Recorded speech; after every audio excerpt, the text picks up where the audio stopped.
Salam sejahtera diucapkan kepada rakan-rakan dari media. Selamat datang ke Majlis Mesra Rakyat di AP Bantu Rakyat. Pagi ini sebagai sebahagian daripada usaha gigih kita untuk membantu rakyat yang memerlukan bantuan, kami telah pun menganjurkan Majlis Mesra Rakyat ini untuk menyerahkan selain daripada baku makanan, kita juga bagi sumbangan telur, ikan segar dan juga beras. Dijangka di mana pasukan khidmat DAP Perak dari seluruh negeri, kita akan menyerahkan lebih kurang 30,000 baku makanan. Jauh lebih daripada sumbangan daripada peruntukan yang diberikan oleh kerajaan. Kita tambahkan dengan dana sendiri, sumbangan daripada penyokong, dan dijangka 150,000 orang akan menerima manfaat daripada misi bantuan rakyat kali ini. Jumlah nilai yang kita bagi melebihi siling RM100 yang diperuntukkan oleh kerajaan. Tak cukup, kita tambah dengan duit sendiri supaya rakyat dapat menerima manfaat dengan secukup-cukupnya. Dan semua bantuan, saya tegaskan, kami bagi tanpa kira agama ataupun kaum, kerana kami percaya inilah masanya bangsa Malaysia kena bersatu dan hidup sebagai satu keluarga. Ini adalah program yang akan dijalankan secara mingguan, daripada bulan Julai sekurang-kurangnya sampai ke Hari Merdeka 31 hari bulan Ogos. Dan yang kedua, berkenaan dengan isu krisis negara yang kini jelas ada krisis perlembagaan. Buat pertama kali dalam sejarah, terlebih dahulu saya ingin merakamkan setinggi-tinggi penghargaan dan jutaan terima kasih kepada Duri Yang Maha Mulia Seri Paduka Baginda Yang di-Pertuan Agong sebagai sebahagian daripada sistem demokrasi berparlimen. Parlimen terdiri daripada 3 komponen. Pertama, Tuanku Agong. Kedua, Dewan Rakyat. Ketiga, Dewan Negara. Oleh kerana itu, Tuanku memainkan peranan yang penting untuk mempertahankan perlembagaan persekutuan dan juga sistem demokrasi berparlimen. Oleh kerana semalam Istana Negara jelas jarang-jarang Istana Negara mengeluarkan kenyataan, tapi ini kali pertama dalam sejarah saya telah mengesahkan perkara ini dengan Yang Mulia Tengku Lazali sebagai ahli parlimen yang paling lama berkhidmat, sebanyak 11 penggal. 11 penggal di parlimen Tengku Lazali sahkan tidak pernah Tuanku Agong nyatakan kerajaan telah menyeleweng Dewan, mengelilukan ahli Dewan dan cakap bohong serta derhaka kepada institusi diraja. Hanya Kerajaan Perikatan Nasional telah pun melangkah sejarah sebagai kerajaan yang derhaka dan juga bohong kepada seisi Dewan. Jelas dari kenyataan Tuanku Agong, pertama, Tuanku Agong tidak pernah berkenan untuk membatalkan daurat. Kedua, Menteri Undang-Undang Taqiyuddin cakap bohong dalam Dewan. Ketiga, Menteri Undang-Undang Taqiyuddin bersama dengan Peguam Negara Idrus telah pun bohong kepada Agong kerana mereka janji kepada Tuanku Agong pembatalan daurat wajib dibentang, dibahas dan diluluskan oleh Parlimen. Tetapi janji kepada Agong pun mereka berani ingkar dan tidak pernah buat. Dan malam semalam lebih mengejutkan kenyataan daripada pejabat Perdana Menteri. Jelas nak lawan Agong, nak langgar perlembagaan dan terus bohong kepada rakyat. Kenyataan Tan Sri Muhyiddin Yassin semalam selepas di Istana Negara keluarkan kenyataan, jelas dia dakwa Agong bohong.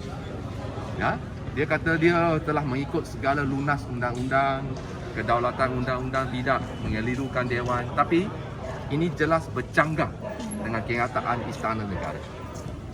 Maka kami percaya kepada Titah Agong tidak ada alasan mengapa Agong nak cakap yang tidak benar, betul?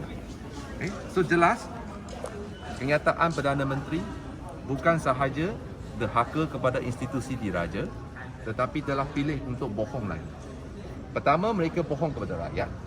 Lepas tu bohong kepada Parlimen. Sekarang bohong kepada Agong. Semalam, selepas Istana keluarkan kenyataan, nak bohong lagi. Dia kata semua dibuat mengikut kedaulatan undang-undang rukun negara. Tapi jelas, ini bercanggah dengan kenyataan Istana Negara. Perlu ditegaskan, di bawah perlembagaan, peristiharan darurat adalah satu perkara yang cukup serius. Cukup serius. Dia di bawah perkara 150 Perlembagaan Persekutuan. Dia perlu diperkenan oleh Tuanku Agong supaya kerajaan tidak salah gunakan kuasa. Bila nak minta peristiharan darurat, Perdana Menteri terhegih-hegih merayu kepada Agong untuk buat peristiharan. Tapi bila nak batalkan darurat, langsung tak pandang Agong. Ini satu sikap biadab. Ini adalah satu sikap kurang ajar yang ditunjukkan oleh Kerajaan Perikatan Nasional. Bila you nak minta, merayu pula. Tapi nak batalkan, langsung tak minta pandangan. Dan ini telah pun disahkan oleh kenyataan Tuanku Agong. Oleh kerana itu, penipuan dalam Dewan dan pembatalan darurat tanpa perkenan Agong adalah satu kesalahan. Satu kesalahan di sisi undang-undang. Dan oleh kerana itu, hari ini DAPSI dan juga AMK, Angkatan Muda Keadilan akan buat laporan polis secara besar-besaran di seluruh negara. Dan petang semalam, DAPSI Perak di bawah pimpinan YB Stephen Chow telah membuat, dan juga saudara Wong Kaki telah membuat laporan polis di IPD Ipoh supaya mereka yang melakukan kesalahan wajib dihadap ke muka pengadilan. Kini kita bukan saja minta Taqiyuddin ataupun Peguam Negara dipecat. Kabinet, jangan lupa, sistem negara kita adalah mengikut Westminster System. Dia adalah keputusan kolektif secara bersama. Mana-mana keputusan kabinet di bawah pimpinan Perdana Menteri adalah keputusan bersama. Bila kabinet melakukan kesalahan, seluruh kabinet perlu letak jawatan. Bukan Taqiyuddin saja. Satu kabinet, kerana ia is a collective responsibility. Maka kami menuntut Perdana Menteri Muhyiddin Yassin mengetuai semua barisan kabinet dia letak jawatan segera. Dan kami akan lakukan apa yang wajar demi mempertahankan perlembagaan persekutuan. Jangan lupa, setiap ahli parlimen, saya, YB Sivakumar, YB Wong Kar-Wah dan lain-lain rakan-rakan, bila kita mengambil jawatan, kita angkat sumpah mempertahankan perlembagaan persekutuan. Ini adalah tanggungjawab ahli parlimen untuk mempertahankan perlembagaan persekutuan. Kini jelas dah terbukti pembatalan darurat dan 6 ordinan, bukan satu, 6 ordinan, semua tanpa pengetahuan, tanpa perkenan oleh Tuanku Agong. Ini dah jelas. Maka the only way is for Muhyiddin to prepare the exit plan dan serahkan tugas kepada calon yang lebih layak untuk memacu negara ke hadapan dan menyelamatkan negara daripada krisis COVID. Jelas, mereka bukan saja gagal menangani krisis COVID, gagal membangunkan ekonomi negara, kini terbukti pula bohong, tipu, derhaka kepada institusi diraja. Jelas. Nak tanya apa? Tapi apa pilihan yang PH ada? Sebab setakat ni kita tak nampak yang ada usaha untuk seluruh kabinet atau Perdana Menteri untuk meletak jawatan. Jadi apa usaha selain daripada usul yang dikemukakan oleh Datuk Seri Anwar? Semalam pada pukul 3, Ketua Pembangkang Datuk Seri Anwar Ibrahim telah pun kemukakan usul secara rasmi kepada Speaker Dewan untuk undi tidak percaya terhadap Muhyiddin Yassin. Sekarang saya menggesa Speaker Datuk Azhar melaksanakan tanggungjawab beliau supaya usul ini dibentangkan dan dibahas untuk buat keputusan. Jika Speaker gagal di bawah keadaan sekarang ni, masih gagal lagi membenarkan usul ini dibentangkan, Speaker sendiri wajib letak jawatan. Dah jelas lah. Okay? Kerana selain daripada PH, Presiden UMNO Datuk Seri Ahmad Zahid semalam pun keluarkan kenyataan mengumumkan semua ahli parlimen UMNO telah tarik sokongan kepada Tan Sri Muhyiddin. Maka jelas tanpa sokongan UMNO, Kerajaan Perikatan Nasional sudah hilang majoriti di Dewan. Paling maksimal pun hanya 77 undi saja. Jauh lebih rendah daripada 112 undi yang dikehendaki oleh perlembagaan tersebut. They only have 77 MPs now without the support from UMNO. Dan semalam Timbalan Perdana Menteri Ismail Sabri dia keluarkan satu kenyataan kata ahli parlimen BN sokong, tapi tak sampai 1 jam Ibu Pejabat Barisan Nasional keluarkan kenyataan menafikan kenyataan yang dikeluarkan oleh Ismail Sabri. Jelas. Dia kata kenyataan Ismail Sabri tidak sah dan tidak mewakili Barisan Nasional. Okay? Maka kita tahulah ini adalah perebutan kuasa dalam Perikatan Nasional. Tetapi yang kita nak lakukan adalah yang terbaik. Pakatan Harapan kita menjunjung kasih kita tuanku, kita mempertahankan sistem perlembagaan, dan kita menjunjung rukun negara supaya kesetiaan kepada raja dan negara, kedaulatan undang-undang terus dibela. Ini adalah prinsip perjuangan kami dan kami tunggu pada hari Isnin. Dan yang penting hari ini kita nak tuntut bukan saja Taqiyuddin, seluruh kabinet wajib letak jawatan kerana bohong dalam Dewan dan derhaka kepada raja. Jelas. Tiada kompromi. Wabi dalam yang awal tadi Wabi kata Perdana Menteri perlu letak jawatan dan serahkan kepada mereka yang lebih layak. Pada pandangan Wabi, siapa yang layak menggantikan? Yang calon yang lebih layak, kita harus tengok ikut balik seperti yang saya katakan perlembagaan negara. Perlembagaan negara perkara 43 menentukan siapakah calon Perdana Menteri. Dia pertama, mana-mana calon yang mendapat memperolehi undi majoriti di parlimen dan dilantik mengikut budi bicara Tuanku Agong. Tuanku Agong ada budi bicara mengikut perkara 43 memilih salah seorang ahli parlimen yang Tuanku Agong anggap yakin dia ada undi majoriti di parlimen. Maka saya serah kepada kebijaksanaan Tuanku Agong, dan antaranya kini jelas blok yang paling besar adalah Pakatan Harapan dengan 89 orang ahli parlimen.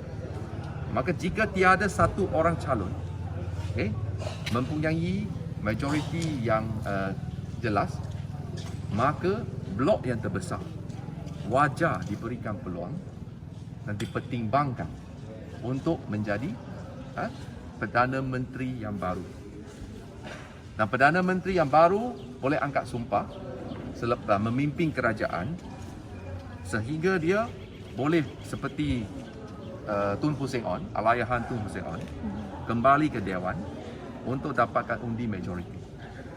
Ini adalah mengikut lunas undang-undang dan kedaulatan perlembagaan. Jelas. YB, seperti yang YB tahu, kekecohan semalam tu di medan platform sosial media terutamanya Twitter, Facebook menggambarkan apa yang terjadi di Parlimen sebagai drama.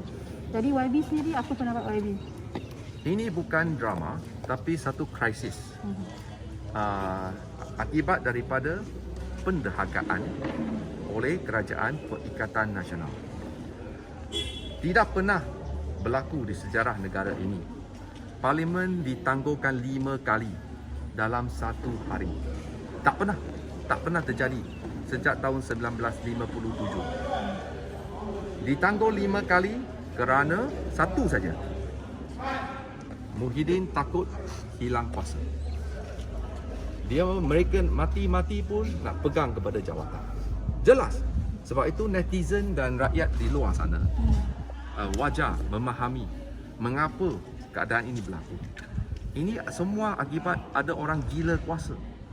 Bila dah tak ada majoriti, bila dah derhaka kepada raja, bila dah bohong mengelilukan dewan, tapi masih nak pegang jawatan. Jelas. Ini semua orang boleh nampak. Sebab itu adalah tanggungjawab kami sebagai ahli parlimen untuk membangkitkan dan membawa suara rakyat ke dalam Dewan yang mulia ini. Kerana kami percaya suara rakyat, suara keramat. Ini adalah tanggungjawab kita. Takkan rakyat Batu Kajar nak minta YB Sivakumar untuk diam-diam ubi dalam Dewan. Bila nampak jelas ada pencabulan terhadap perlembagaan, mana boleh kita duduk diam-diam? Kita bukan dipilih untuk pergi dengar taklimat daripada menteri. Parlimen bukan bilik taklimat. Parlimen adalah Dewan Perundangan untuk bahas dan paling penting buat keputusan. Nak dengar taklimat, boleh buat Zoom meeting, boleh buat online. Apa saya nak pergi parlimen buat apa? Kita pun tidak perlu dipersekolahkan oleh menteri-menteri yang tak ada kelayakan pun. Cakap YB, hari Isnin ni apa yang mungkin akan terjadi? Hari Isnin adalah yang paling penting. Sekarang speaker kena tunjukkan teladan. Usul telah dimasukkan menepati peraturan mesyuarat. Hari Isnin wajar dibahas, diputuskan sama ada Tan Sri Muhyiddin masih mempunyai majoriti di Dewan Rakyat. Ini tidak boleh dilewat-lewatkan lagi. Dia mesti diputuskan supaya rakyat jelas untuk mengakhiri kemeluk politik dan ketidakstabilan negara. Akibat kesalah laku Perikatan Nasional yang mengkhianati mandat rakyat, ketidakstabilan negara telah berlanjutan 17 bulan. Ekonomi merudum, pasaran saham merosot, nilai ringgit jatuh, rakyat merana, semua orang menderita. Cukuplah. Enough is enough. Cukuplah.